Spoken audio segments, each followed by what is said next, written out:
ராமானுஜதயா பாத்திரம் ஞான வைராக்கியபூஷணம் ஸ்ரீமத்வேங்கடநாதாரியம் வந்தே வேதாந்த தேசிகம். வாழியருளாளர் வாழிய நியத்திகிரி வாழிய திராசன் வாசகத்தோர் வாழி சரணாகதி என்னும் சார்புடன் மற்றொன்றை அரணாக கொள்ளாதார் அன்பு.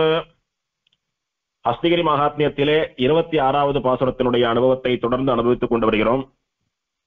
அந்த பாசுரத்திலே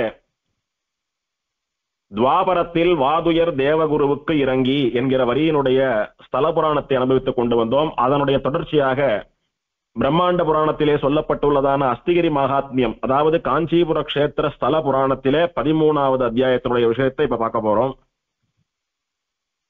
துவாபர யுகத்திலே தேவ சபையிலே தப்பா தீர்ப்பு சொல்லி ரிஷிகளினுடைய சாபத்திற்கு ஆளான ப்ரஹஸ்பதி கங்கை கரையிலே ஒரு நீச்ச பிராமணனுக்கு குமாரனாக பிறந்து அவர் வளர்ந்து அவருடைய அனுஷ்டானங்களை எல்லாம் பண்ணிட்டு இருக்கிறச்ச ஒரு பெண் நாய் தன்னுடைய குழந்தைகளோடு வந்து என்னை கொல்லவரா காப்பாத்துங்கோன்னு இவரிடத்துல சரணாகதி பண்ணி அந்த நாயை காப்பாத்தாம விட்டுட்டார். அதனால சரணாகத்தனை கை விட்டதான மகா தோஷமும் அந்த நாய் துடிதுடித்து இறக்கிற போது இவருக்கு கொடுத்த சாபமும் சேர்ந்து சூழ்ந்து கொண்டு எத்தனை புண்ணிய கஷேத்திரங்கள் புண்ணிய தீர்த்தங்களுக்கு போய் தீர்த்தமாடினாலும் அந்த பாவம் போகவில்லையானபடியினாலே ரிஷியினுடைய அறிவுரைப்படி ப்ரஹஸ்பதியானவர் அஸ்திகிரின்னு சொல்லக்கூடிய காஞ்சிபுரத்திற்கு வந்து காயத்ரி மகாமந்திரத்தினாலே புண்ணிய கோட்டி விமானத்தை நோக்கியவாறு தேவப்பெருமாளை குறித்து தபஸ் பண்ணிட்டு இருக்கார்.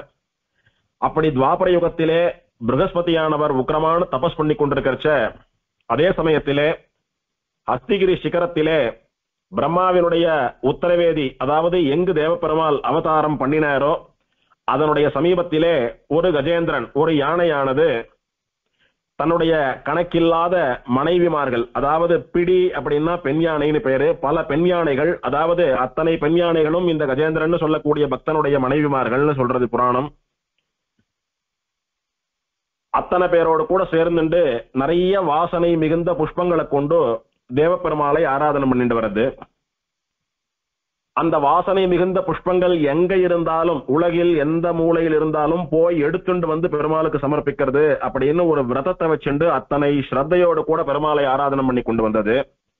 இது காஞ்சிபுரத்தில் மட்டுமல்ல, வடக்கே உள்ள புண்ணிய கஷேத்திரங்களான பிரயாகை, புஷ்கரம், பத்ரிகாசிரமம், கங்கா நதியானது சமுத்திரத்தோட சங்கமிக்க கூடியதான இடம், புருஷோத்தம கஷேத்திரம்னு சொல்லக்கூடிய பூரி கஷேத்திரம் முதலான புண்ணிய கஷேத்திரங்கள்ல எல்லாம் அர்ச்சாவதாரமா இருக்கக்கூடிய எம்பெருமானை பலகாலம் ஆராதித்து விட்டு உத்தமமான தட்சிண தேசத்திலே இருக்கக்கூடியதான அஸ்திகிரி மலைக்கும் வந்து சேர்ந்தது. அப்படி வந்து இப்போது அஸ்திகிரி மலை மேல தேவப்பெருமாளுக்கு ஆராதனை பண்ணி கொண்டிருக்கிறது. அப்படி வட தேசங்கள்ல எல்லாம் ஆராதனம் முடிச்சுட்டு தெற்கு நோக்கி வருகிற போது வழியிலே கோதாவரி நதிக்கரையிலே மிருகண்ட மகர்ஷியை பார்த்தது. அந்த கஜேந்திராழ்வான் பார்த்தபோது மிருகண்ட மகர்ஷியானவர் உத்தமமான விஷ்ணு காயத்ரி மந்திரத்தை ஜபம் பண்ணி கொண்டு ஆழ்ந்த நிஷ்டையிலே இருந்தார். இப்படி ஒரு மகா விஷ்ணு பக்தரான மகரிஷி விஷ்ணு காயத்ரியை சொல்லிக் கொண்டு நிஷ்டையில் இருக்கிறாரே, அவரை சேவிக்காமல் போகக்கூடாது அப்படின்னு கஜேந்திராழ்வான் அவரிடத்திலே வந்து நிற்க, அவரும் ஞான திருஷ்டியிலே வந்திருக்கக்கூடிய கஜேந்திராழ்வான் பரம விஷ்ணு பக்தன் பரம பாகவதோத்தமனானபடியினாலே அவனிடத்திலே பேசுவதை விடுத்து தபஸ் பண்ணி கொண்டிருப்பது சரியில்லை அப்படின்னுட்டு கண்ணை திறந்து பார்த்து பேச ஆரம்பிக்கிறார். இங்கே நம் சம்பிரதாயத்திலே பெரியவர்கள் அனுஷ்டிக்கக்கூடியதான ஒரு சூக்ஷ்மம் என்ன அப்படின்னா, நாம திருவாராதனமோ ஜபமோ சந்தியாவந்தனமோ ஒரு ஹோமமோ எந்த அனுஷ்டானங்கள் பண்ணி கொண்டிருக்கிற போதும் பாகவதா யாரான நம்ம மாத்துக்கு வரா அப்படின்னா, நான் பண்ணிட்டு இருக்கிற காரியம் தான் முக்கியம், எனக்கு நீங்க முக்கியம் இல்லைன்னு சொல்றது போல அவளை அலட்சியப்படுத்தாமல் ஒரு நிமிஷம் பண்ணிட்டு இருக்கக்கூடியதான காரியத்தை நிறுத்திட்டு அவள் இடத்துல அளவா பேசணும். சிரிச்சுண்டே மலர்ந்த முகத்தோட, வாங்க சுவாமி சௌக்கியமா உட்காருங்கோ, இதோ ஜபம் பண்ணிட்டு இருக்கேன், ஒரு 5 நிமிஷம் முடிச்சுட்டு வந்து விடுறேன் அப்படின்னு பண்ணிட்டு இருக்கிற காரியத்தை விட அவாதான் முக்கியம் அப்படின்ற மாதிரி அவளுக்கு தெரிவிச்சுட்டு அவ மலர்ந்த முகத்தோட உட்கார்ந்துட்டு இருக்கிறச்ச சுருக்க அனுஷ்டானத்தை முடிச்சுட்டு வந்து அவளோட பேசணும் அப்படின்றது நம்முடைய சம்பிரதாயம். அதை விட்டுட்டு பாகவதாலாம் எனக்கு லட்சியம் இல்லை, பண்ற காரியம் தான் முக்கியம் அப்படின்னு பண்றது நம்ம சம்பிரதாயம் கிடையாது. அதே நேரத்துல வந்தவாளோட அரட்டை அடிச்சுண்டு வீண் சமாச்சாரங்கள் பேசிண்டு அவாதான் முக்கியம், எனக்கு இதெல்லாம் முக்கியம் இல்லைன்னு சொல்லி டைம் பாஸ் பண்றது போல சேஷ்டைகளும் பண்ணக்கூடாது. அதையும் பார்த்துக்கணும். இந்த விஷயம் நன்னா தெரிஞ்சவர் மிருகண்ட மகர்ஷி. அதே நேரத்திலே ஒரு சுவாமி காலக்ஷேபம் சொல்லிட்டு இருக்கார். ஒரு சுவாமி உபன்யாசம் பண்ணிட்டு இருக்கார், ஒரு சுவாமி வேதபாராயணம் பண்ணிட்டு இருக்கார், ஒரு சுவாமி அருளி செயல் சேவிச்சுட்டு இருக்கார், இல்ல ஒரு குழந்தை உட்கார்ந்து ஸ்தோத்திர பாடம் சொல்லிட்டு இருக்கு, இல்ல ஒரு சுவாமி உட்கார்ந்து திருவாராதனம் பண்ணிட்டு இருக்காரு அப்படின்னா இவாளை எல்லாம் நாம கடந்து போக நேரிட்டால் அவளை பிரதட்சிணமா தான் போகணும். அவ கூர்க்க பூந்து ஓடுறது, அவளை அப்பிரதட்சிணமா போறது அதெல்லாம் அழகில்லை, பாவம். அது கோயிலை கண்டாலோ கோயில் விமானத்தை கண்டாலோ வீதியில போயிட்டு இருக்கிறச்ச வித்வான்கள் பாகவதோத்தமர்கள் அத்தியனம் பண்ணவா சுவாமிகள் யாரான வந்தாலோ அவளை பிரதட்சிணமா போனமே ஒழிய அப்பிரதட்சிணமாக போகக்கூடாது. அதனால கஜேந்திர ஆழ்வான் இப்பேற்பட்ட விஷ்ணு பக்தன் இங்க தபஸ் பண்ணிட்டு இருக்காரு, அவரை பிரதட்சிணமா போறது மட்டும் இல்ல, முடிஞ்சா அவரை சேவிச்சுட்டு போலான்னு வந்து நிக்கிறார். இவரும் ஞான திருஷ்டியிலே வந்திருக்க கூடியவன் மகா பாகவதோத்தமனான விஷ்ணு பக்தன் அப்படின்னு தெரிஞ்சுட்டு கண்ணை திறந்து கஜேந்திர ஆழ்வானை பாக்குறார். பார்த்து அவர் இடத்துல பேசுறார், சுவாமி பரம பாகவதோத்தமரான கஜேந்திர ஆழ்வானே, நான் பெருமாளை குறித்து விசேஷமான நிஷ்டையோட கூட தபஸ் பண்ணிட்டு இருக்கிறச்ச பரம பாகவதோத்தமரான நீங்கள் வந்தது எனக்கு சந்தோஷம். எப்படின்னா நான் உங்களை பாகவதரா பார்க்கல, சாட்சாத் பெருமாளுடைய பிரதிநிதியா பாக்குறேன். உங்க ரூபத்துல பெருமாளே நான் தபஸ் பண்ற இடத்துக்கு வந்து என்ன அனுகிரகம் பண்றதா நினைக்கிறேன். இதனாலேயே என்னுடைய தபஸானது பலிச்சுடுத்து, கூடிய சீக்கிரம் பெருமாள் வந்து எனக்கு அனுகிரகம் பண்ண போறாருன்னு எனக்கு தெரியுது. நீர் சாதாரண பக்தர் அல்ல, மகா பாகவதோத்தமர். இந்த ஜென்மாவில் மட்டுமல்ல, முந்தைய பல ஜென்மங்களிலும் நீர் மகா விஷ்ணு பக்தராக எம்பெருமானை பலகாலம் ஆராதனை பண்ணி கொண்டு வந்தீர். அசல் நீர் யானையே கிடையாது, மகாசாந்தர்னு பெயருடைய ஒரு பெரிய ரிஷி, பரம விஷ்ணு பக்தர். இந்திரனுடைய மாயையாலே அவனுடைய சூழ்ச்சியினாலே கஜேந்திரன் சொல்லக்கூடிய யானையாக மாறினீர் அப்படின்னு அவருடையதான பூர்வ ஜென்ம விற்த்தாந்தங்களை எல்லாம் கூட அவரிடத்திலே தெரிவிக்கிறார் மிருகண்டு. தெரிவிச்சுட்டு அவரிடத்துல ஆசையா சில வார்த்தைகள் எல்லாம் பேசுறார். அவரும் இவர்கிட்ட ஆசையா சில வார்த்தைகள் எல்லாம் பேசுறார். பெருமாளை பத்தின விசாரங்கள்லாம் நடக்கிறது ரெண்டு பேருக்குள்ள, மகாவிஷ்ணு பக்தாலான ரெண்டு பேருக்குள்ள பகவானை பத்தின விசாரங்கள் நடக்கிறது. இதெல்லாம் சரி, பகவானை பத்தின விசாரம் கொஞ்சம் நாழி ஆனாலும் பரவாயில்ல, வீண் விவாதங்கள் கூடாதுன்றது விஷயம். இந்த இடத்துல புராணம் எப்படி மகாசாந்தர்னு சொல்லக்கூடிய ரிஷி கஜேந்திரனாக ஆனார், யானையா மாறினார் அப்படின்னு அவருடையதான பூர்வ ஜென்ம விருத்தாந்தம் சொல்லப்படுறது. இங்க மகாசாந்தர்னு சொல்லக்கூடிய ரிஷி ஒரு பிராமணர். அவர் திரிகூட்ட சிகரம் அப்படின்னு சொல்லக்கூடிய வசந்ததான மலையிலே ஆகாரம் இல்லாமல் தூக்கம் இல்லாமல் இந்திரியங்களை எல்லாம் அடக்கி எம்பெருமான் ஸ்ரீமன் நாராயணன் விஷயமான அஷ்டாட்சரி மகாமந்திரத்தை சதா சர்வ காலமும் ஜபித்துக் கொண்டு சாப்பிடுறதில்லை, தூங்குறதில்லை, ஓய்வே கிடையாது, கண்ணை திறந்து எதையும் பார்க்கறதில்லை, எந்த ஒரு ரிலாக்ஸேஷனும் இல்லை, கண்டதை பார்க்கறது, கண்டதை பேசுறது, கண்டதை கேட்கறது அப்படின்னு புலன்களை பட்டிமேய விடுவதில்லை. ஒரு சன்னியாசியை ஒரு யோகியை போலே எல்லா புலன்களையும் கட்டுக்குள்ளே வைத்துக் கொண்டு ரொம்ப கிரூரமாக ரொம்ப விலட்சணமான பக்தியோடு கூட ஸ்ரீமன் நாராயண அஷ்டாட்சரி மந்திரத்தை ஜபித்துக் கொண்டு ஜபம் பண்ணிட்டு வந்தார், தவம் பண்ணிட்டு வந்தார். இவருடைய தவத்தை பார்த்த தேவர்கள் உட்பட எல்லாரும் பயந்து போயிட்டான். இத்தனை கிரூரமா இந்த சுவாமி தபஸ் பண்ணிட்டு இருக்காரு, ஒருவேளை இவர் நம்மளுடைய பதவிக்கு வேட்டு வைத்து விடுவாரோ, எங்க பெருமாள் வந்து என்ன வர வேணும்னு கேட்டா என்ன இந்திரனாக்கு என்ன சந்திரனாக்குன்னு கேட்டு நம்மளுடைய பதவிக்கு உலை வைத்து விடுவாரோன்னு பயந்துட்டா எல்லாரும்.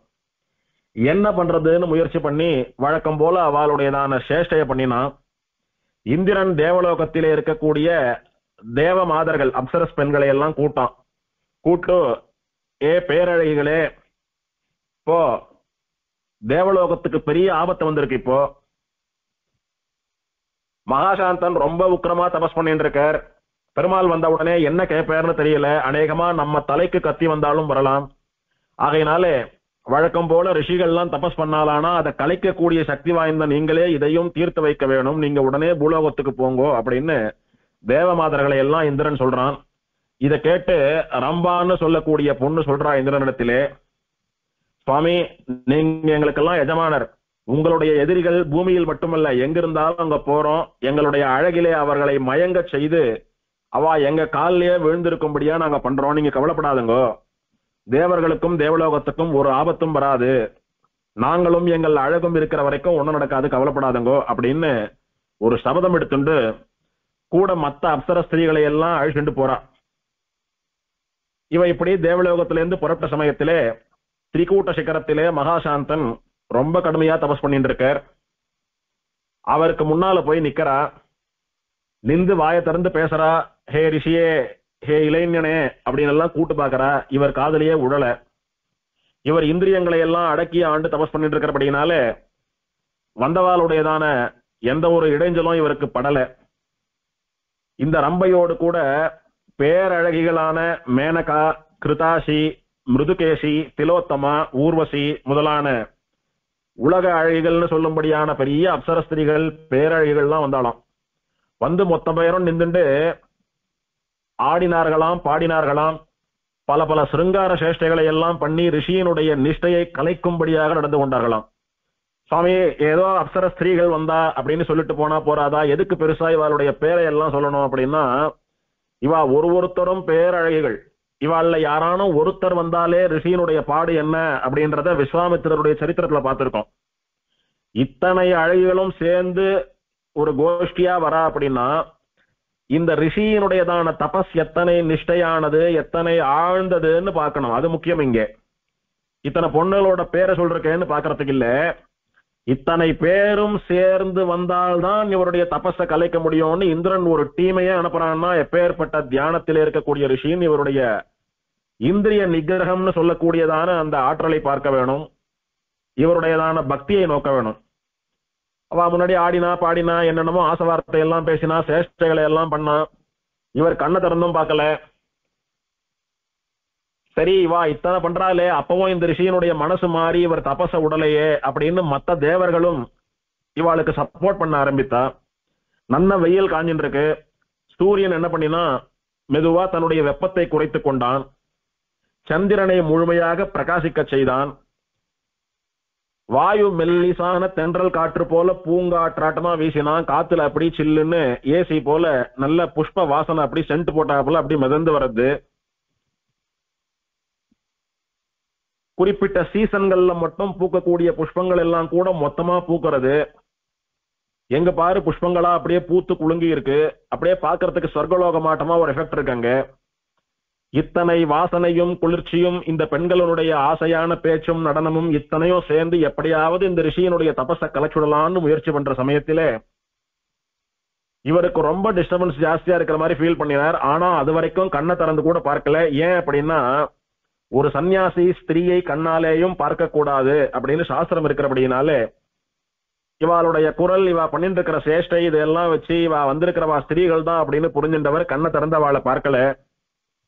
சரி, யாரோ வரா நம்மளுடைய தபஸை கெடுக்கிறதுக்காக இதெல்லாம் பண்றான்னு உணர்ந்தார். ஆனா இவாளை யார் அனுப்பினது அப்படின்னு தன்னுடையதான ஞான திருஷ்டியிலே மனசுக்குள்ளேயே சிந்திச்சு பார்க்கிறார் ரிஷி. அப்போ இந்திரனுடைய சதிதான் இது.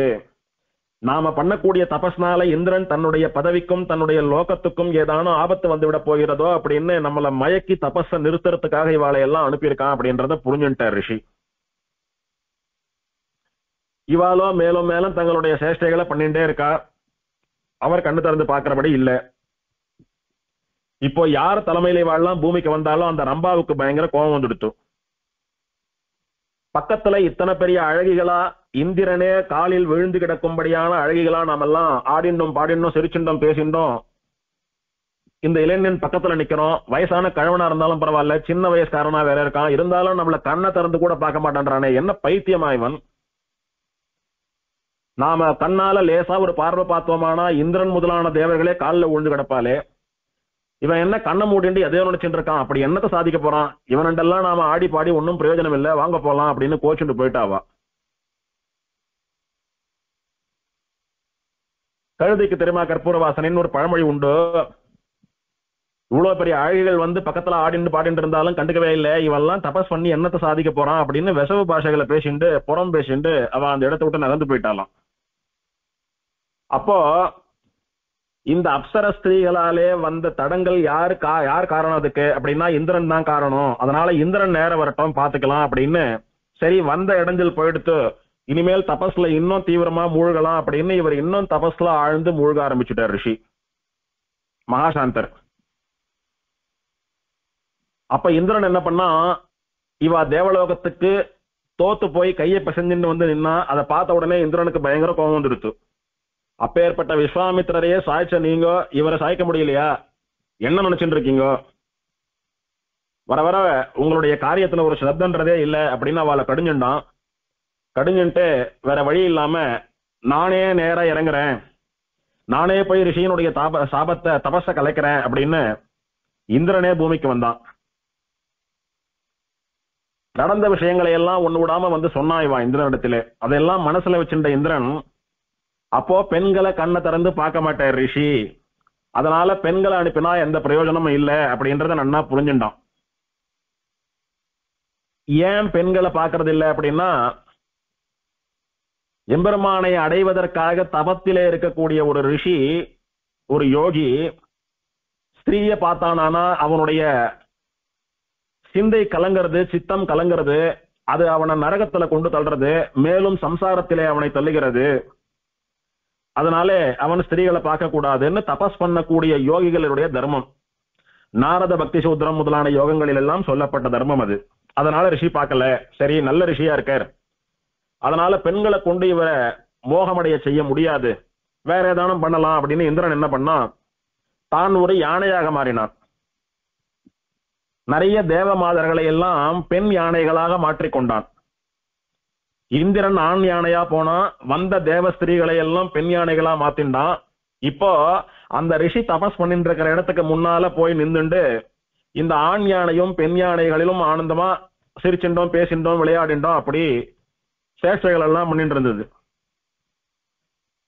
அதுகள் பேசுறதும் சினுங்கிறதும் நன்னா ஆழ்ந்து தபஸ் பண்ணி கொண்டிருக்கக்கூடிய இவர் காதுல விழுந்து இவரை டிஸ்டர்ப் பண்ண ஆரம்பிச்சது. ஞான திருஷ்டியால பார்த்தா யானை கூட்டங்கள் நிக்கிறது முன்னால. இவர் என்ன நினைச்சார், யானைகள் தானே, வாயில்லாத பிராணிகள் தானே, அதை பார்க்கறதுனால என்ன தோஷம் வந்துட போறது அப்படின்னு கண்ணை திறந்து பார்த்தார் யானைகளை. பார்த்தா யானைகள் எல்லாம் சேஷ்டைகள் எல்லாம் பண்ணிக்கொண்டு விளையாடி கொண்டிருப்பதை கண்டார். உடனே இவருடைய சித்தம் கலங்கியது. வாயில்லாத பிராணியா இருந்தாலும் இந்த யானைகள் எல்லாம் எவ்வளவு ஆசையா எல்லா கவலையும் மறந்து பெண் யானைகளோட ஆனந்தமா விளையாடிட்டு இருக்கு, குழந்தைகள் ஆட்டமா எல்லாம் சந்தோஷமா இருந்துட்டு இருக்கு. நம்ம அந்த மாதிரியான ஒரு இன்பத்தை எல்லாம் அனுபவிக்கவில்லையே, அதையெல்லாம் கடந்து வந்துட்டோமே, வாழ்க்கையில நமக்கு அப்படியான ஒரு ஆனந்தமே ஏற்படாம போயிடுது அப்படின்னு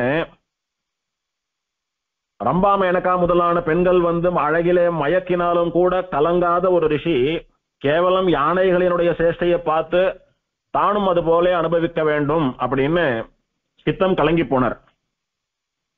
உடனே தன்னுடைய தவ வலிமையினாலே தான் யானையா மாறினர்.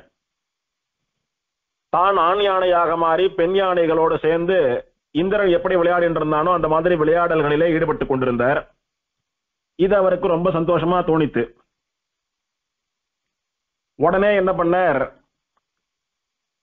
இது ஒரு நாள் ஆச்சு, ஒரு மாசமாச்சு, வருஷமாச்சு, 100 வருஷமாச்சு, 1000 வருஷமாச்சு, ஆயிரக்கணக்கான வருஷங்களா யானை சரீரத்தை எடுத்துக்கொண்டு பெண் யானைகளோட கூடி தினம் ஒரு யானையை கல்யாணம் பண்ணிக்கிறது, அந்த யானையோட சந்தோஷமா இருக்கிறதுன்னு இப்படியே பல்லாயிரக்கணக்கான வருஷங்கள் இவர் வாழ்க்கையில வீணா போயிடுத்து. இதனாலதான் சாஸ்திரம் சொல்லித்து, புலன்களை அடக்கி தபஸ் பண்ணக்கூடிய ஒருவன் புலனின்பங்களை தூண்டிவிடக்கூடியதான காட்சிகளை, குறிப்பா ஸ்திரீகளை பார்க்க கூடாது அப்படின்னு சாஸ்திரம் சொன்னதுக்காகத்தான். அது என்ன ஸ்திரீகளை அப்படின்னு சொல்றதுக்குன்னா, தபஸ் பண்ணக்கூடியதான யோக்கியத்தை புருஷாளுக்கு மட்டுமே உண்டு. இவா புருஷாலானபடியினாலே எதிர்பாலினமான ஸ்திரீகளை பார்க்க கூடாது, அத்தவா ஸ்திரீகள் தபஸ் பண்றா அப்படின்னு ஒரு கிரைட்டீரியா இருந்தால் அவா புருஷால பார்க்க கூடாதுன்னு சொல்லியிருக்கலாம். தபஸ்னு சொல்லக்கூடியது புருஷாளுக்கு மாத்திரமானபடினாலே ஸ்திரீகள்னு குறிப்பிட்டது, மற்றபடி தப்பா ஒண்ணும் இல்லை. ஸ்திரீகள் அப்படின்னா மனுஷாலாதான் இருக்கணும், தேவர்களாதான் இருக்கணும்னு இல்ல. அது எந்த சரீரத்திலே இருந்தாலும் ஸ்திரீன்னு சொல்லக்கூடியதானது இந்த புருஷனை கலங்க செய்கிறதானபடியினாலே, இவனுடைய இந்திரியங்களை எல்லாம் வசம் இழுக்க செய்வதானபடியினாலே எதையுமே பார்க்கறதுக்கு இல்லை. ஆனா இவர் பாவம் யானைகள் தானே அப்படின்னு பார்த்தார். பார்த்ததனுடைய பாவம் இவர் அந்த வலையில் அகப்பட்டுட்டார்.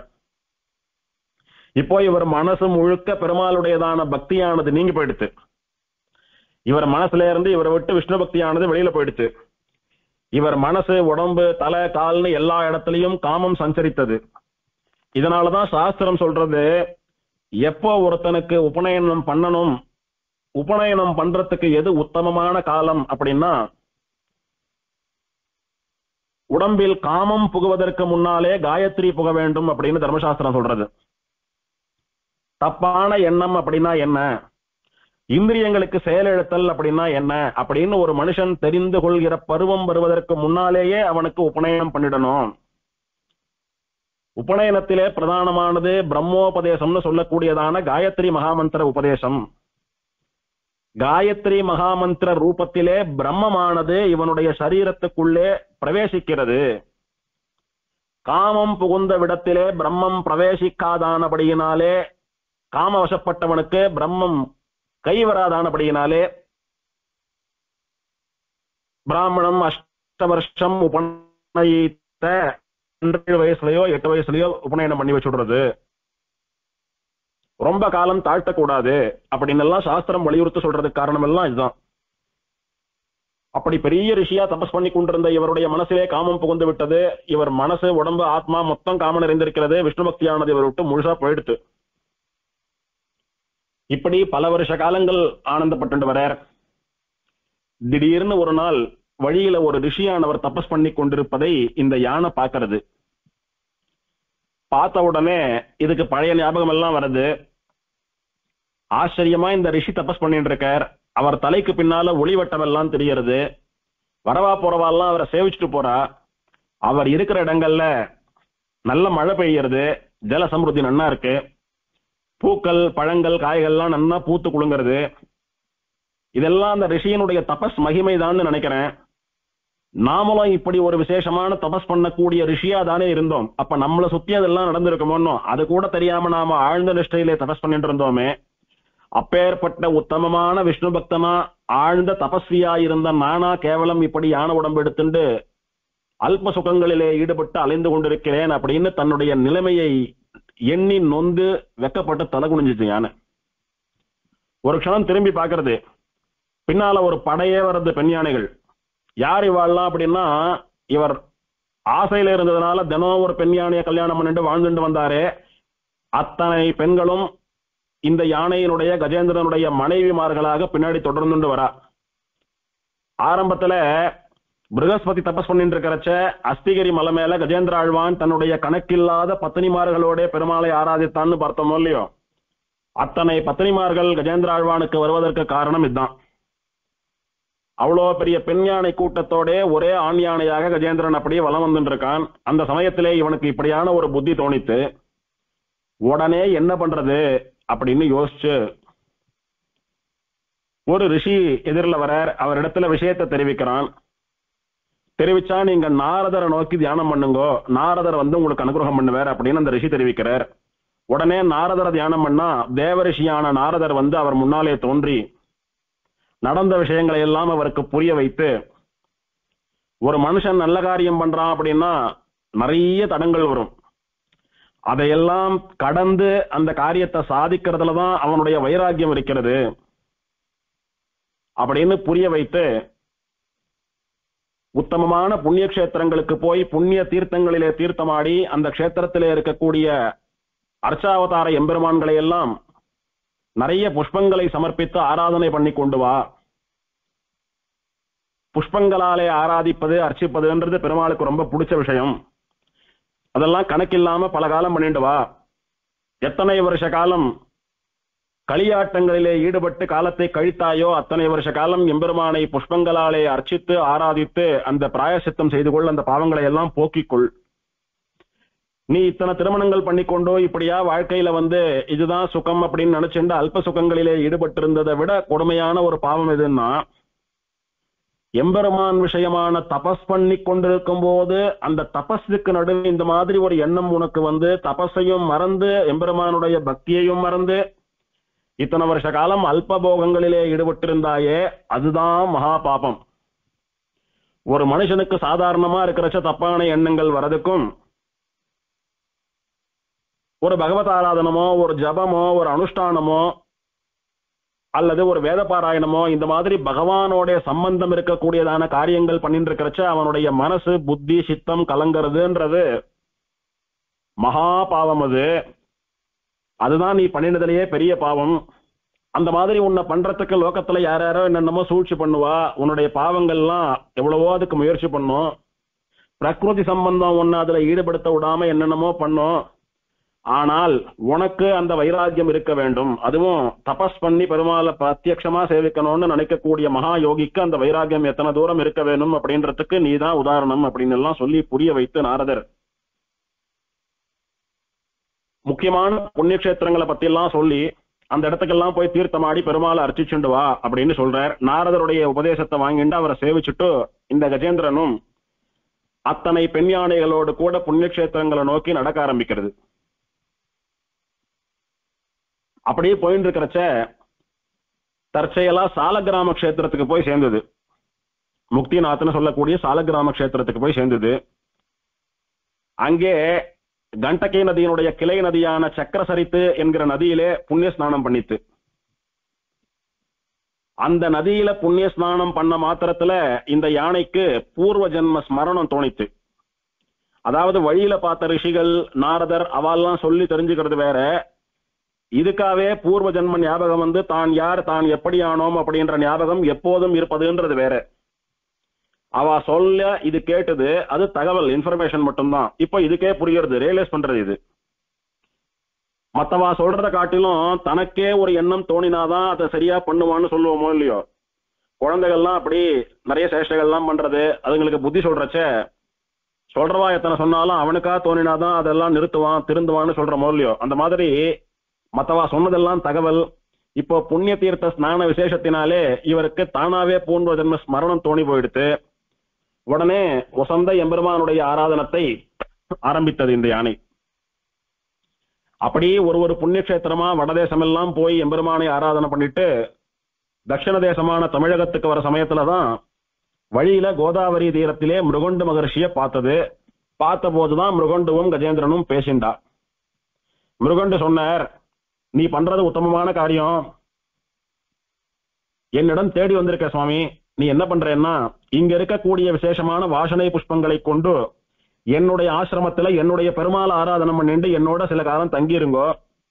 பாகவதரான உம்மோடு கூட எம்பெருமானை புஷ்பங்களை கொண்டு அர்ச்சனையும் ஆராதனையும் பண்ணுவதில் கை தேர்ந்த பாகவதோத்தமரான உம்மோடு கூட சில காலம் நீர் பண்ணக்கூடிய ஆராதனத்தை சேவித்துக் கொண்டு அதை அனுபவித்துக் கொண்டிருக்க நான் ஆசைப்படுகிறேன். என்னோடு கூட நீங்க சில காலம் தங்கிட்டு போனீங்களானா என்னுடைய ஜென்மா தன்யமாகும், என்னுடைய ஆசிரமம் பவித்திரமாகும், நான் பண்ணக்கூடிய தபஸுக்கும் அது மேலும் வலு சேர்க்கும் அப்படின்னு பிரார்த்திச்சுக்கிறார். சரின்னு மிருகண்டவனுடைய பிரார்த்தனையை அங்கீகரித்து கஜேந்திரனும் அவனுடைய தேவிமார்களும் மிருகண்டவனுடைய ஆசிரமத்துல சில காலம் தங்கி அங்க இருக்கிற புஷ்பங்களை கொண்டு அங்க இருக்கிற பெருமாளை ஆராதனை பண்ணிட்டு பல காலம் அப்படி இருந்துட்டு வரா. இதோட 14ஆம் அத்தியாயம் முடிகிறது. அடுத்தது 15ஆம் அத்தியாயம் ஆரம்பம். இப்படி கஜேந்திரனும் மிருகண்ட மகர்ஷியும் கோதாவரி தீரத்திலே பகவானை ஆராதித்துக் கொண்டிருக்கா. 2 பேரும் சேர்ந்துட்டு பெருமாளை ஆராதிச்ச சமயம் தவிர மற்ற சமயங்கள்ல சாட்டு தூங்குறதுன்றது வழக்கம் இல்லை. தூக்கம் அப்படின்றது ராத்திரி மட்டும்தான், பகல்ல தூங்கக்கூடாது. அப்போ பகல்ல காரியம் இல்லாத சமயத்துல என்ன பண்ணணும் அப்படின்னா, பகவானை பத்தினதான விசாரங்கள், பெருமாளை பத்தின கதைகளை சொல்றதோ கேட்கறதோ, பெருமாள் சம்பந்தப்பட்ட புராண இதிகாசங்கள், வேத பாகங்கள், பிரபந்தம் இதையெல்லாம் சொல்றதோ கேட்கறதோ, அந்த மாதிரி எம்பெருமானை நினைத்துக் கொண்டே காலம் கழிய வேணும். இவா 2 பேரும் பரம விஷ்ணு பக்தா, ரிஷிகள் வேற, எம்பெருமான பத்தின விசாரங்கள் எல்லாம் பண்றா. அப்போ கஜேந்திரனுக்கு இவன் பல வருஷ காலங்கள் காமவயப்பட்டிருந்ததுனாலே இவனுடைய ஞானம் பக்தி இதெல்லாம் இவனை விட்டு போயிட்டபடினாலே, வாஸ்தவத்துல மிருகண்டுவ காட்டிலும் வசந்த ரிஷி மகாசாந்தர்.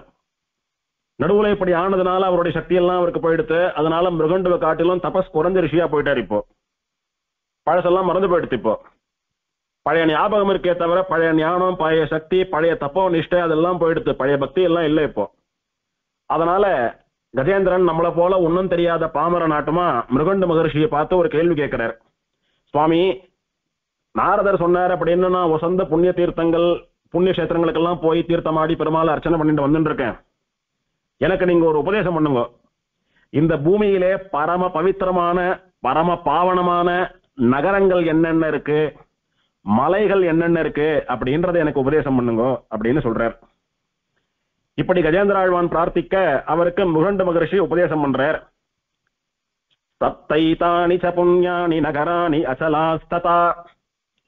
7 புண்ணிய கஷேத்திரங்கள் உண்டு, 7 புண்ணியமான மலைகள் உண்டு. தேஷாம் ஸ்மரண மாத்திரேன க்ஷணான் நஸ்யந்தி கில்பிஷாஹ. இந்த புண்ணிய நகரங்கள் 7லே ஒன்றையாவது இந்த புண்ணியமான மலைகள் ஏழிலே ஒன்றையாவது ஒரு க்ஷணம் ஒருவன் நினைத்தாலும் நினைத்த மாத்திரத்திலேயே அவனுடையதான பாவங்கள் எல்லாம் அழிந்து போகின்றன. அப்பேற்பட்ட புண்ணிய கஷேத்திரங்கள், அப்பேற்பட்ட புண்ணிய மலைகள் அப்படின்னாரு. அது எது சுவாமி சொல்லுங்கோ அப்படின்னு கஜேந்திரன் கேட்க மிருகண்டு சொல்றார். அயோத்தியா, மதுரா, மாயா, காசி, காஞ்சி, ஹவந்திகா, புரி, துவாரவதி சைவ சப்தைதே முக்திதாயகாக. முதல் உபன்யாசத்திலேயே பார்த்தோம். முக்தி தரும் நகரேழில் முக்கியமாம் கச்சிதன்னில் சொன்ன இடத்துல இந்த 7 முக்தி கஷேத்திரங்களை பத்தியும் பார்த்தோம். எம்பெருமான் சக்கரவர்த்தி திருமகனுடைய சம்பந்தம் பெற்றதான அயோத்தியா, கண்ணன் திருவடி சம்பந்தம் பெற்றதான மதுரா, மாயா கஷேத்திரம், கங்கை கரையிலே பிராணன உடவாளுடைய காதிலே ருத்ரனானவன் ராமநாமத்தை உபதேசம் பண்ணப்படுகிறபடியினாலே ராமநாம பிரபாவத்தாலே ஜீவர்கள் எல்லாம் மோட்சம் அடையக்கூடியதான காசி, தேவப்பெருமாள் எழுந்தருளி இருக்கக்கூடியதான ஹஸ்தகிரின்னு சொல்லக்கூடிய காஞ்சிபுரம், அவந்திகா, கண்ணனெம்பெருமானுடைய ராஜதானியான துவாரகை, இந்த 7ம் பரம பவித்திரமான முக்தி ஸ்தலங்கள். இங்கே பிறப்பவன், வசிப்பவன், மரிப்பவன் எல்லோருக்கும் எம்பெருமான் மோட்சம் தரான் அப்படின்றதா புராணம் தெரிவிக்கிறது. இந்த 7 புண்ணிய கஷேத்திரங்களையும் நினைச்ச மாத்திரத்திலேயே ஒருத்தனுடைய பாவம் போயிடுறது. இது 7 புண்ணிய கஷேத்திரங்கள். அடுத்தது 7 புண்ணிய மலைகள்னு சொன்னங்களே, அவத்தை பத்தி சொல்லுங்க சுவாமி அப்படின்னு யானை கேட்க ரிஷி சொல்றார்.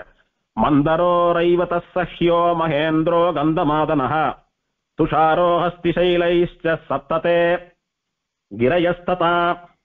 மந்தர பர்வதம், ரைவதம்னு சொல்லக்கூடிய மலை, சஹ்ய பர்வதம், மகேந்திரகிரி, கந்தமாதனம்னு சொல்லக்கூடிய மலை, துஷாரம்னு சொல்லக்கூடிய மலை, தேவப்பெருமாள் எழுந்தருளி இருக்கக்கூடியதான ஹஸ்திசைலம்னு சொல்லக்கூடிய அத்திகிரி, இது 7ம் பரம பவித்திரமான மலைகள். இந்த மலைகளை நினைத்த மாத்திரத்திலேயே மலை போலே குவிந்திருக்கக்கூடிய நம்முடைய பாவங்கள் எல்லாம் காணாம போயிடுறது. அப்படி பவித்திரமான மலைகள். இதுல அஸ்திசைலத்தை தவிர திவ்யதேச மலைன்னு பார்த்தா மகேந்திரகிரின்னு சொல்லக்கூடிய மலை, திருக்குறங்குடி மலை, ஸ்ரீ வைஷ்ணவ நம்பி எம்பெருமான் எழுந்தருளி அனுகிரகித்துக் கொண்டிருக்கும் திருக்குறங்குடி மலை மகேந்திரகிரி. கைசிக புராணத்திலே கூட பெருமாள் பிராட்டிக்கு உபதேசம் பண்ணுகிற போது, நம்பாடுவானுடைய சரித்திரத்தை சொல்லுகிற போது, மகேந்திரகிரி என்றொரு பர்வதமிரானின்றது அப்படின்னு முதல்ல இந்த புண்ணியமான மலையை சொல்லிதான் பெருமாள் மேல ஆரம்பிக்கிறார். அந்த மலைக்கு மேலதான் திருமலை நம்பி, மலைமேல் நம்பி அப்படின்லாம் சொல்லக்கூடிய பெருமாள் சேவை சாதிக்கிறார். அப்படியா இந்த 7 மலைகள்ல எம்பெருமானுடைய சம்பந்தம் பெற்று ஆழ்வார்களாலே மங்களா சாசனம் பண்ணப்பட்ட திவ்ய தேசங்கள் 2. அதனால 7ல இது 2 இன்னும் பவித்திரம்.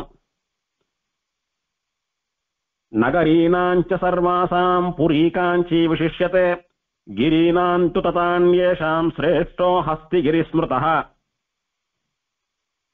உலகத்திலே இருக்கக்கூடியதான பிராச்சீனமான நகரங்கள் அனைத்திலும் காஞ்சி நகரமே சிறந்தது.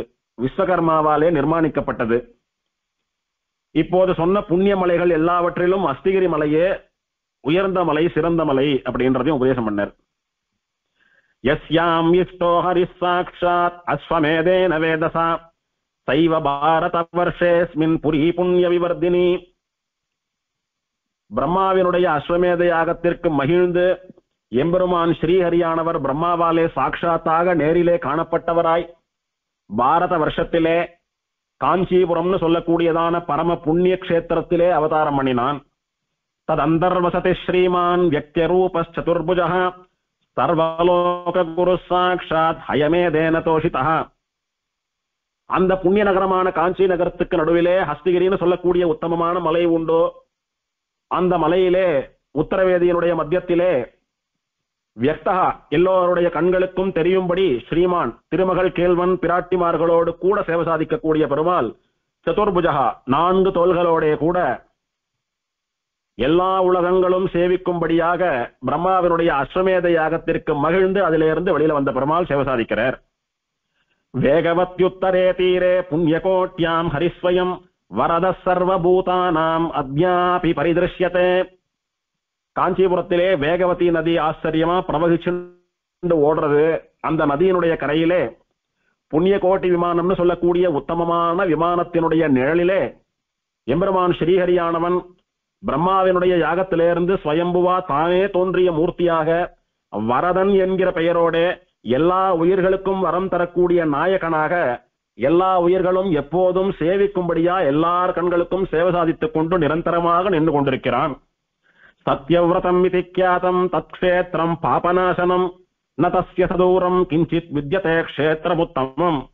சத்யவிரதம்னு பெயருடைய இந்த உத்தமமான க்ஷேத்திரம் இருக்கிறதே, அந்த க்ஷேத்திரத்துக்கு போனாலும் சரி, போக முடியாதவா தூரத்தில இருந்து அந்த க்ஷேத்திரத்தை நினைச்சுண்டாலும் சரி, அந்த க்ஷேத்திரத்தை பத்தி யாரானும் கொஞ்சம் சொல்ல காதால கேட்டாலும் சரி, உத்தமமான இந்த க்ஷேத்திரத்தினுடைய பிரபாவத்தினாலே அவளுடையதான பாவமானது நசிக்கப்பட்டு விடுகிறது. அவளுடைய பாவம் எல்லாம் காணாம போயிடுறது. விமானம் புண்ணிய கோட்யாக்கியம் திருஷ்யத்தே எத்திர தூரதः தஸ்ய சந்தர்ஷனாதேவ முச்யதே சர்வகில்பிஷைஹி.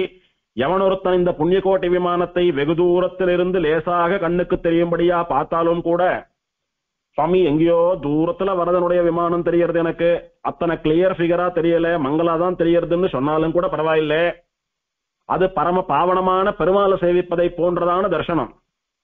அவன் கஷ்டப்பட்டு மலையேறி போய் உள்ள பெருமாளை சேவிக்கலன்னாலும் பரவாயில்ல, அப்படி குத்துமதிப்பா தெரியக்கூடியதான விமானத்தினுடைய சேவை கூட எம்பெருமானுடைய சேவை போல அவனுக்கு எல்லா பாவங்களையும் அழித்து விடுகிறது. எஸ்து சத்யவிரத க்ஷேத்ரே காஞ்சி மத்தியே ஜகத்குரும் தேவேத புண்ணிய கோட்யான் து சபூஜ்ய சர்வதேவதைஹி.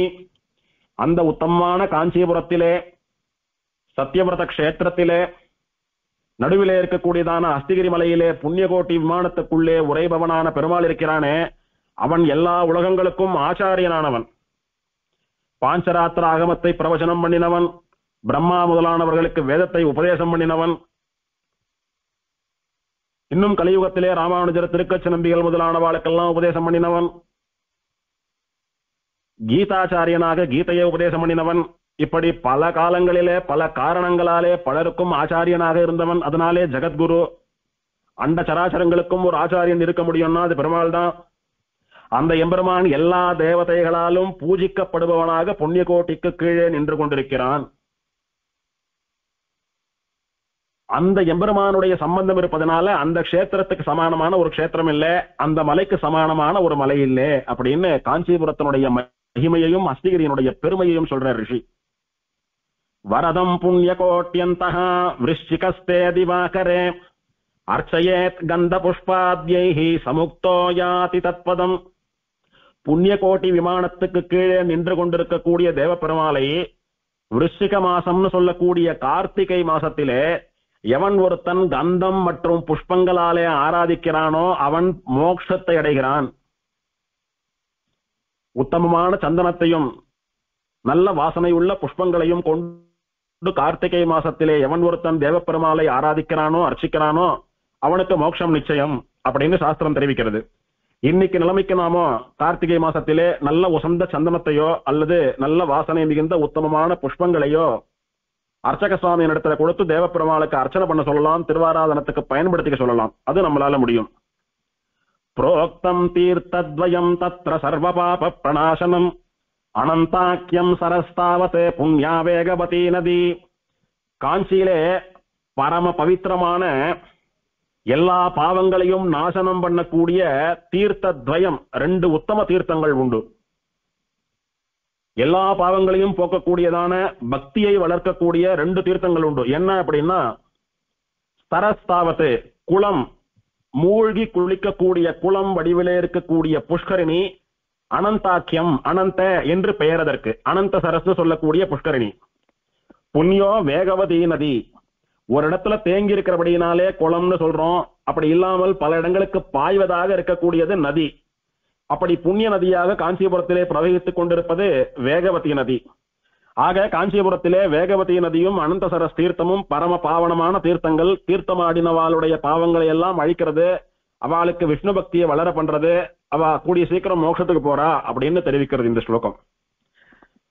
ததஸ்ய சதுர்குணம் புண்ணியம் அனந்தாக்கியம் சர்வமஹதே நதஸ்ய சதோஷம் தீர்த்த வித்யதே புவி கிஞ்சன. புண்ணியகோட்டி விமானத்தை மட்டுமல்ல, இந்த அனந்த சரஸ் தீர்த்தத்தையும் கூட தீர்த்தமாடலைன்னாலும் பரவாயில்ல, தூரத்திலேருந்து ஒருத்தன் பார்க்கறான் அப்படின்னாலே தர்சன மாத்திரத்தினாலேயே இவனுடைய பாவத்தை நாசம் பண்ணக்கூடியது. சுவாமி வயசானவா மத்தியானம் போறோம் பெருமாளை சேவிக்க, சாயங்காலம் போறோம் பெருமாளை சேவிக்க, ராத்திரி போறோம் பெருமாளை சேவிக்க, இறங்கி தீர்த்தமாட முடியலன்ற வருத்தம் இருக்கு. ஒன்னும் கவலைப்பட வேண்டாம். தீர்த்த கரையில நின்று தீர்த்தத்தை பார்த்து கண்ணால பார்த்து பெருமாளை சேவிக்கிறாப்புல சேவிச்சு கையை கூப்பினா போறோம். பார்த்த மாத்திரத்தினால அந்த தீர்த்தமானது நம்மளுடைய பாவத்தை நீக்கிடுறதுன்னு புராணம் தெரிவிக்கிறது. நாத்மா வேகவதி தோயே சத்யவிரத சமீபதः அஸ்வமேத சகஸ்ரானாம் பலம் பிராப்னோதி மாணவः. காஞ்சிபுரத்திலே ஓடக்கூடிய வேகவதி நதி இருக்கிறது, அந்த தோயம், அந்த தீர்த்தத்திலே சங்கல்பம் பண்ணி கொண்டு ஒருத்தன் தீர்த்தமாடினால் அந்த வேகவதி நதி ஸ்நானம் அந்த காஞ்சிபுரத்திலே 1000 அஸ்வமேத யாகங்களை பண்ண பலனை தரதான் அவனுக்கு. யாருக்கு? பலம் பிராப்னோதி மாணவகா, பிரம்மா போன்ற பெரிய ஒரு தேவனுக்கோ ரிஷிக்கோ அல்ல, நம்மளை போல சாதாரணமா இருக்கக்கூடிய மனுஷாலுக்கே அந்த பலன் கிடைக்கிறது. பிரம்மாவினுடைய சக்திக்கு அஸ்வமேத யாகம் பண்ண முடியும், நாம எல்லாம் பண்ண முடியுமா? அஸ்வமேத யாகம் அப்படின்னு நினைச்சியும் பார்க்க முடியுமா நம்மளால? அப்ப பெருமாள் சாஸ்திரம் இவெல்லாம் நம்ம லெவலுக்கு இறங்கி வந்து அனுகிரகம் பண்றான்.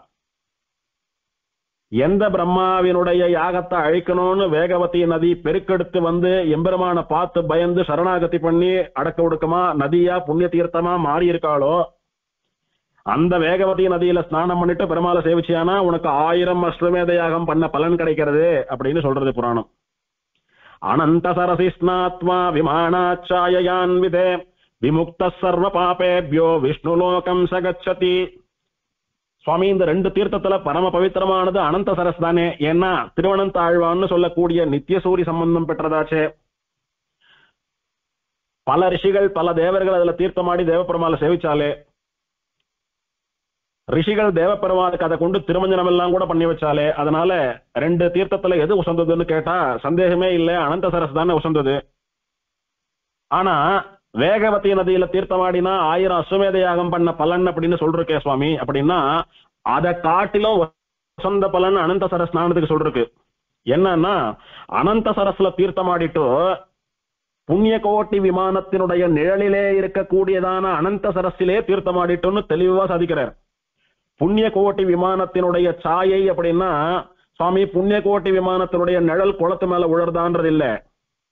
எம்பெருமான் திருவடி நிழலிலே வசிக்கிறோம் அப்படின்னா பெருமாள் இருக்கக்கூடிய கஷேத்திரத்துல எந்த மூலையில வசிச்சாலும் பெருமாள் திருவடி நிழல்ல வாசம் பண்றதாதான் கணக்கு.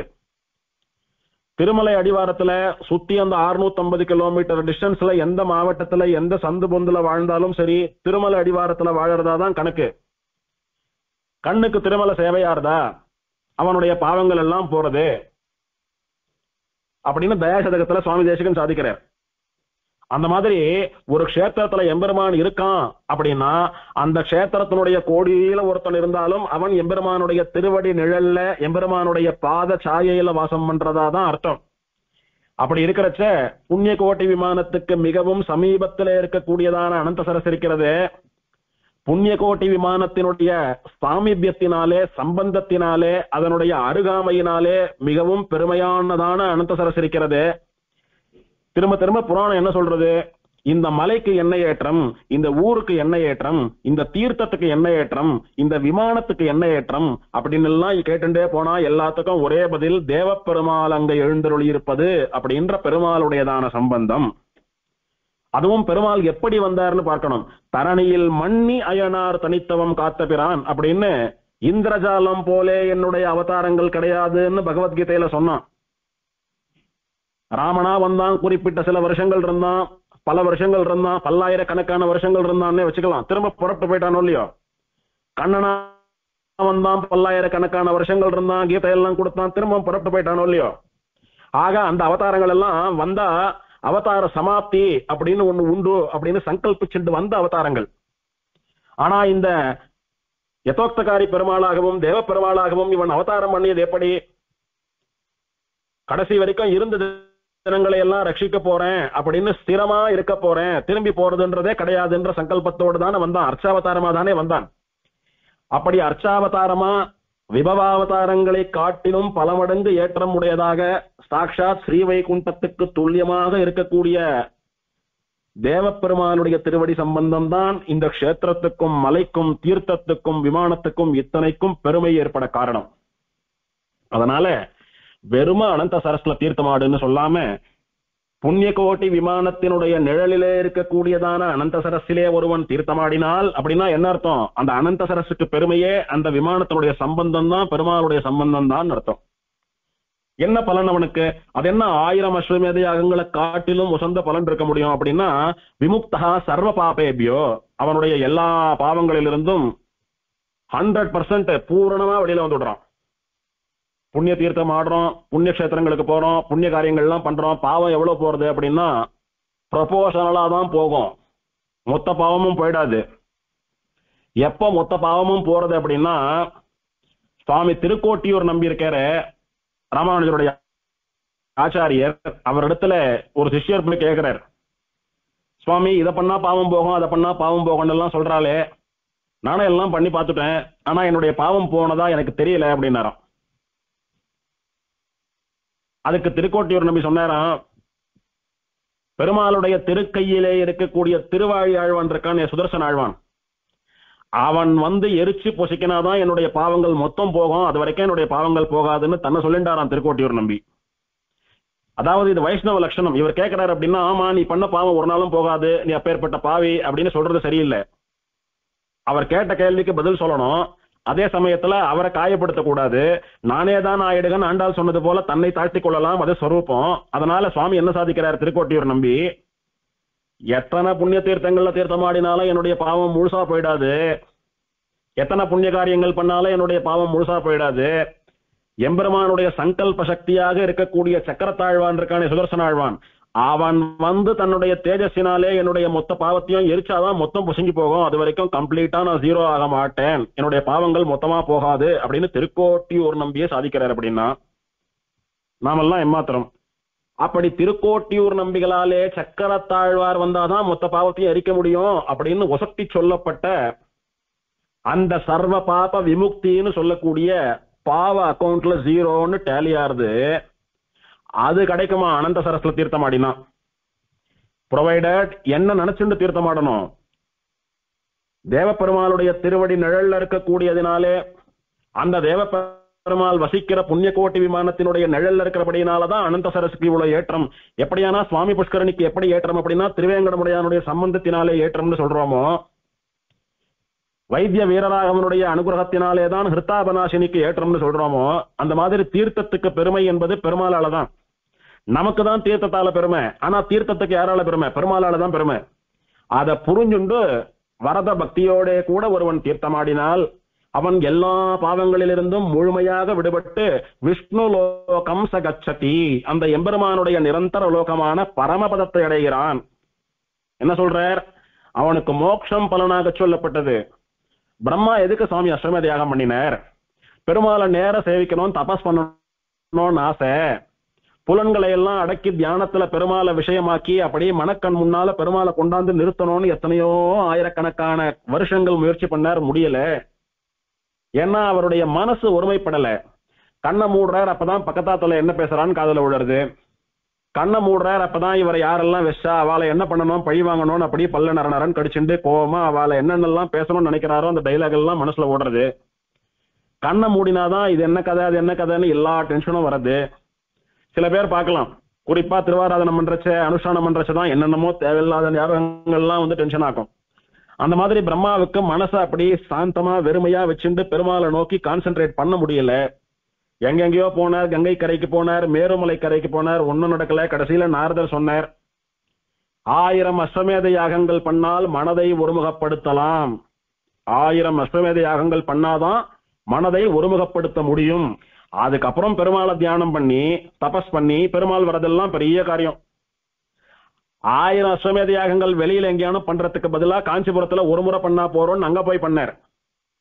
பெருமாளுடையதான விசேஷ சங்கல்பம், பெருமாள் அங்க ஆவிர்பவிக்கணும்ன்ற அவருடைய சங்கல்பம், பெருமாள் அங்க ஆவிர்பவித்து மனசு அடக்கிறது மட்டும் என்ன, நான் உனக்கு சேவையே கொடுக்கறேன்னு பெருமாள் தன்னுடைய கருணையினாலே இறங்கி வந்தார். ஏன்னா பிரம்மாவினுடைய அகங்காரம் அந்த அளவுக்கு பூர்ணமா போயிடுத்தான். ஆக 1000 அஸ்வமேத யாகம் பண்ணாலும் என்ன பலன் சம்பாதிக்க போற? மனசை கண்ட்ரோல் பண்றது, மனசை ஒருமுகப்படுத்துறதுன்னு சொல்லக்கூடிய ஒரே பலன் தானே. அந்த பலன் தான் உனக்கு கிடைக்கிறது வேகவதியில ஸ்நானம் பண்ணினா. அனந்த சரஸ்ல ஸ்நானம் பண்ணினா மொத்த பாவமும் காலியாகிறது மாத்திரம் இல்லாமல் வைகுண்டம் கிடைக்கிறது. அதனால அது இன்னும் முசந்ததுன்றதை புரிஞ்சுக்கணும். க்ஷேத்ரே சத்யவ்ரதே தஸ்மின் புரி காஞ்சீதி விஸ்ருதா சர்வ பாபஹரா புண்ணியா யோஜனத்ரய விஸ்ருதா. சத்யவிரதம்னு சொல்லக்கூடிய இந்த காஞ்சி க்ஷேத்திரம், அதுக்கு நடுவுல இருக்கக்கூடியதான காஞ்சிபுரம்னு சொல்லக்கூடிய பரம பவித்திரமான நகரம், இது ரெண்டும் இந்த உலகத்திலே பிரசித்தி வாய்ந்தவை. இத சொன்னாலும் போனாலும் நினைச்சாலும் கேட்டாலும் எல்லா பாவங்களும் அழிந்து போய் எல்லா புண்ணியங்களும் கிடைக்கிறது.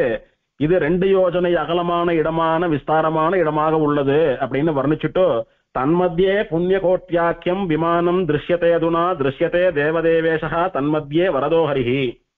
அப்படி 2 யோஜனை அகலமா விஸ்தாரமா இருக்கக்கூடிய உலக பிரசித்தமான இந்த காஞ்சிபுர கஷேத்திரத்திற்கு நடுவே, புண்ணிய கோட்டின்னு சொல்லக்கூடிய பரம பவித்திரமான விமானத்திற்கு நடுவே எல்லோருடைய கண்களுக்கும் சேவை சாதித்துக் கொண்டு தேவதேவர்கள் எல்லாராலேயும் ஆராதிக்கப்படக்கூடியவனாக, எல்லோருக்கும் வேண்டிய வரங்களை எல்லாம் தருபவனாக, எல்லோருடைய பாவங்களையும் அறுப்பவனாக, ஹரிர் ஹரதி பாபானி என்று பாவங்களை எல்லாம் அறுப்பவனாக தேவப்பெருமாள் இங்கே விளங்குகிறான். அந்த தேவப்பெருமாளை புஷ்யமாசே சிதே பக்ஷே ஏகாதசியாம் உபோஷிதः द्वादश्याम வேகவத்யாந்தோ ஸ்நாத்வா விகத கல்மஷா. புஷ்ய மாதம்னு சொல்லக்கூடிய தை மாசத்திலே சுக்லபக்ஷ ஏகாதசி அன்னைக்கு நிர்ஜலமா உபவாசம் இருந்து, துவாதசி அன்னைக்கு வேகவதி நதியில ஒருத்தன் தீர்த்தமாடி தேவப்பெருமாளுக்கு பாயசத்தை நைவேத்தியம் பண்ணி சேவித்தானானா அவனுக்கு நிச்சயமா மறுஜென்மாவே கிடையாது. அந்த ஜென்மாவிலேயே அவன் தேவப்பெருமாளுடைய திருவடியில் அடைஞ்சுடுறான் அப்படின்னு விசேஷமா சொல்றார். அதனால இப்பேற்பட்ட பெருமைகளாலே எல்லாம் வர்ணிக்கப்பட்டதான உத்தமமான சத்தியவிரத கஷேத்திரத்துக்கு உடனே போங்க கஜேந்திராழ்வானே. எத்தனை பெண்களோட காலத்தை கழித்தீரோ அவெல்லாம் இப்ப உங்க தர்ம பத்தினிகளா, உங்களுடைய சம்சாரத்தினுடைய அக்கௌண்ட் ஏறிண்டே போயிடுத்து. ஒரு பெண் இல்ல, திரும்பி பாருங்க, கண்ணு கட்டின தூரம் வரைக்கும் எத்தனை ஆணை இருக்கோ அத்தனை ஆணையும் உங்களுடைய ஆமடையாதான். அப்படியே கனத்த சம்சாரியா பகு குடும்பியா இருக்கிற. இப்போ யாரால எம்பெருமான விட்டு தூரமா பிரிஞ்சேலோ அவளோடு கூட சேர்ந்து ஒரு பரம விஷ்ணு பக்தனான உம்மை கலங்கப்படுத்தியதற்காக, உம்முடைய சித்தத்தை கலைத்ததற்காக அவாலும் பிராயசித்தம் தேடின்றதா இருக்கட்டும். கேவலம் பெண்ணின்பத்திலே மயங்கி பெருமாளை மறந்த உம்முடையதான பாவமும் கழியட்டும். தப்பு பண்ணவா 2 பேரும் தான். அதனால 2 பேருமா சேர்ந்து போய் எம்பெருமான ஆராதனம் பண்ணி 2 பேருடைய பாவத்தில இருந்தும் பிராயசித்தம் தேடிக்கோங்கோ அப்படின்னு மிருகண்டு உபதேசம் பண்ண கஜேந்திராழ்வான் சரி சுவாமின்னு கையை கூப்பி கேட்டுக்கிறான். அவருடைய நியமனத்தின்படி சத்தியவிரத கஷேத்திரத்துக்கு வந்து காஞ்சிபுரத்திற்கு வந்து அனந்த சரஸ்ல தீர்த்தமாடி அந்த அனந்த சரசனுடைய தேவதையாக இருக்கக்கூடிய திருவனந்தாழ்வான் ஆதிசேஷனை சேவிக்கிறான் கஜேந்திராழ்வான். சேவிச்சுட்டு அந்த அஸ்திகிரி மலையை சேவிச்சுட்டு மலையையும் விமானத்தையும் பிரதட்சிணமா வரான். மலை மேல ஏறதுக்கு முன்னால மலை அடிவாரத்திலே குகையிலே இருக்கக்கூடிய நிருசிம்மனை சேவிக்கலாம்னு போறான். ஏற்கனவே மிருகண்ட மகர்ஷி சொல்லி அனுப்பியிருக்கார், ஏ கஜேந்திராழ்வானே காஞ்சிபுரத்துக்கு போங்க, போய் வேகவதியில தீர்த்தம் ஆடுங்க, அனந்த சரஸ்ல போய் தீர்த்தம் ஆடுங்க, அஸ்திகிரி மலையை சேவிங்க. முதல்ல அஸ்திகிரி மலைக்கு கீழே இருக்கக்கூடிய குகையிலே நிருசிம்மன் எழுந்தருளி இருக்கார். அந்த நிருசிம்மனை நிருசிம்ம அனுஷ்டு மகாமந்திரத்தை கொண்டு ஜபம் பண்ணி கொண்டு தபஸ் பண்ணி கொண்டிருக்கக்கூடிய புலஸ்தியர்னு சொல்லக்கூடிய மகர்ஷி இருக்கார், அவரை சேவிங்க. எப்படி இங்க வந்து என்ன சேவிச்சுங்களோ அந்த மாதிரி நிருசிம்ம மகாமந்திரத்தை கொண்டு தபஸ் பண்ணிட்டு இருக்கிற புலஸ்தியரை சேவிங்க. அவருடைய அனுமதியை வாங்கிண்டு நிருசிம்மனை சேவிங்கோ. நிருசிம்மனையும் பிரதட்சிணம் பண்ணுங்க, அஸ்திகிரியையும் பிரதட்சிணம் பண்ணுங்க. நிருசிம்மனுடைய அனுமதியை வாங்கி கொண்டு அஸ்திகிரி மலைக்கு மேல போய் ஸ்ரீயப்பதியான தேவப்பெருமாளை ஆராதித்துக் கொண்டிருங்கள். பெருமாள் உங்களுடைய பாவத்தை எல்லாம் நீக்கி அவளுக்கெல்லாம் சாப விமோசனம் கொடுத்து உமக்கு பரமபதத்தையும் கொடுப்பார் அப்படின்னு மிருகண்டு மகர்ஷி வழி சொல்லி அனுப்புறார். இதை கேட்டுண்ட கஜேந்திராழ்வான் அப்படியே காஞ்சிபுரத்துக்கு வந்து வேகவதியில தீர்த்தமாடி அனந்த சரஸ்ல தீர்த்தமாடி அனந்தாழ்வானையும் சேவிச்சுக்கிறார், ஆதிசேஷனையும். அவர் அனுமதி பெற்றுக்கொண்டு அஸ்திகிரி மலையை பிரதட்சணம் பண்ணிட்டு மலை அடிவாரத்தில் இருக்கக்கூடிய ஹஸ்தி சைல குகை, இப்போது நிருசிம்மன் எழுந்தருள் இருக்கக்கூடிய குகை வாசலுக்கு போனா அங்க புலஸ்தியர் நிருசிம்ம மகாமந்திரத்தை கொண்டு தபஸ் பண்ணிட்டு இருக்கார். அவர் முன்னால போய் நின்ன உடனே கஜேந்திராழ்வான் வந்திருக்கான். அவரும் சமாதியை கலைஞ்சு கண்ணை திறந்து பாக்குறார். பார்த்து எதுக்காக வந்திருக்கீங்கன்னு தெரியறது, நானும் பெருமாளை தொடர்ந்து ஆராதனை பண்ணிட்டு இருக்கேன், நீங்களும் போய் ஆராதனை பண்ணுங்கோ அப்படின்னு அவருக்கு அனுகிரகம் பண்ணி மேல போறதுக்கு அனுமதி கொடுக்கிறார். உள்ள போய் நிருசிம்மனை சேவிச்சுண்டு நிருசிம்மனுடைய அனுமதியும் வாங்கிட்டு மலைக்கு மேல போய் தேவப்பெருமாளை ஆராதிச்சுருக்கார் கஜேந்திர ஆழ்வான். இந்த நிருசிம்மன் யாருன்னு பார்த்தோம். தேவப்பெருமாள் அவதாரம் பண்றதுக்கு காரணமான 4 பெருமாள்கள்ல இவரும் ஒருத்தர்னு பார்த்தோம். திருவேலுக்கைன்னு சொல்லக்கூடிய திவதேசத்தினுடைய சரித்திரத்தை அனுபவிக்கிற போது தேவப்பெருமாள் எழுந்தருளி இருக்கக்கூடிய அஸ்திசைல மலை இருக்கிறதே, அந்த மலையினுடைய குகையில இருந்து போன நிருசிம்மன் தான் ராட்சசால சம்ஹாரம் பண்ணிட்டு இங்க வந்து உட்கார்ந்தான். திருவேல் இருக்கை, சிங்கம் வந்து அமர்ந்த இடம். எந்த சிங்கம்? அஸ்திகிரி மலை குகையிலே இருக்கக்கூடியதான சிங்கம். அப்படின்னு தேவப்பெருமாளுக்கு கீழே இருக்கக்கூடிய ஐசிங்கர், அழகிய சிங்கர் நிருசிம்மன் இருக்காரு, அவர் தான் அங்க போய் திவதேச பெருமாள் ஆணையர்னு பார்த்தோம். அந்த நிருசிம்மன் தான் புலஸ்தியராலே நிருசிம்ம மகாமந்திரத்தாலே பிரத்யக்ஷீகரிக்கப்பட்ட சாட்சாத்கரிக்கப்பட்ட பெருமாள். அவரை சேவிச்சு அவருடைய அனுமதியும் வாங்கிட்டு ஹஸ்திகிரி மலைக்கு மேல போயாச்சு. கஜேந்திரோ வேதி மத்தியஸ்தம் வரதம் சமதோஷயேத் பரிச்சர்யாபராண்யஸ்ய கஜேந்திரஸ்ய மகாத்மனः கரீனாம் சகஸ்ராணி பத்மானி ச தினே தினே. இப்படி கஜேந்திராழ்வானுக்கு விடை கொடுத்து விட்டு புலஸ்தியரும் குகைக்குள்ள போய் நிருசிம்மனை ஆராதனை பண்ணிட்டு இருக்காரு. தொடர்ந்து கஜேந்திராழ்வான் மலைக்கு மேல போய் தன்னுடைய தர்மபத்திரிகளோட தினம் அனந்த சரஸ்ல தீர்த்தமாடிட்டு பிரம்மாவினுடைய யாகத்திலிருந்து வெளியில வந்த தேவப்பெருமாளை குறித்து தினம் 1000 தாமரை புஷ்பங்களை கொண்டு ஆராதனை பண்ணிட்டு வரார். ஒரு நாளைக்கு 1000 தாமரை புஷ்பங்களை கொண்டு திருவாராதனை பண்ணிட்டே வரார். இப்படி பல காலங்கள் போச்சு. இதுக்கு மேற்பட்டதான விஷயங்களை அடுத்த உபன்யாசத்துல பார்க்கலாம். சீரார் தூப்புள் திருவேங்கடமுடையான் திருவடிகளே சரணம்.